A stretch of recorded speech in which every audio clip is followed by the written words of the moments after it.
The chief executive must have a clear view of the tremendous contribution the CHRO could be making and spell out those expectations in clear, specific language. Putting things in writing ensures that the CEO and CHRO have a shared understanding of appropriate actions and desirable outputs.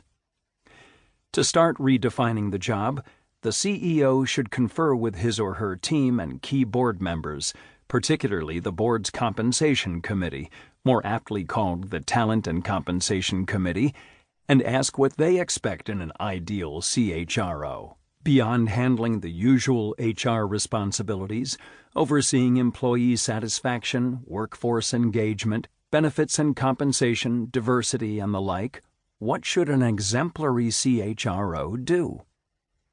Here are 3 activities we think are critical: predicting outcomes, diagnosing problems, and prescribing actions on the people side that will add value to the business. Some of these things may seem like the usual charter for a CHRO, but they are largely missing in practice, to the disappointment of most CEOs. Predicting outcomes.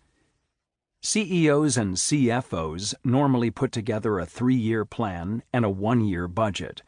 The CHRO should be able to assess the chances of meeting the business goals using his knowledge of the people side. How likely is it, for example, that a key group or leader will make timely changes in tune with rapid shifts in the external environment, or that team members will be able to coordinate their efforts? CHROs should raise such questions and offer their views. Because a company's performance depends largely on the fit between people and jobs, the CHRO can be of enormous help by crystallizing what a particular job requires and realistically assessing whether the assigned person meets those requirements. Jobs that are high leverage require extra attention. Many HR processes tend to treat all employees the same way, but in our observation, 2% of the people in a business drive 98% of the impact. Although coaching can be helpful, particularly when it focuses on 1 or 2 things that are preventing individuals from reaching their potential, it has its limits. Nothing overcomes a poor fit.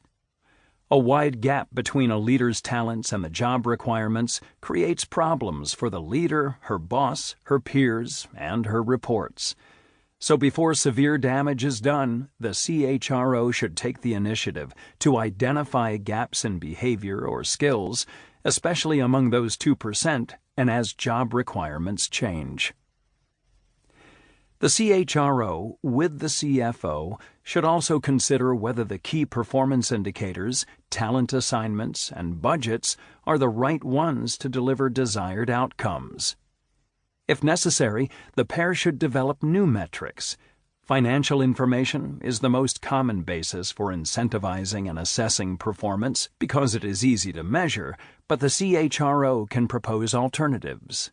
People should be paid according to how much value they contribute to the company, some combination of the importance of the job and how they handle it.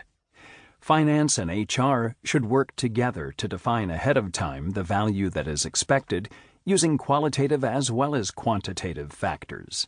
Imagine the leaders of those functions discussing a business unit manager and triangulating with the CEO and the group executive to better understand what the manager needs to do to outperform the competition in the heat of battle. For example, to move faster into digitization, will he have to reconstitute the team or reallocate funds?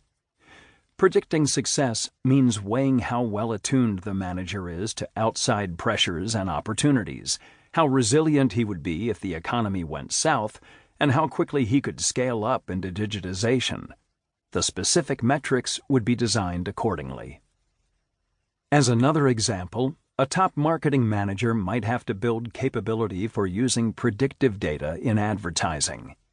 The CFO and CHRO should recognize that if the manager fails to steep herself in the fundamentals of data analytics and is slow to hire people with that expertise, new competitors could come in and destroy value for the company.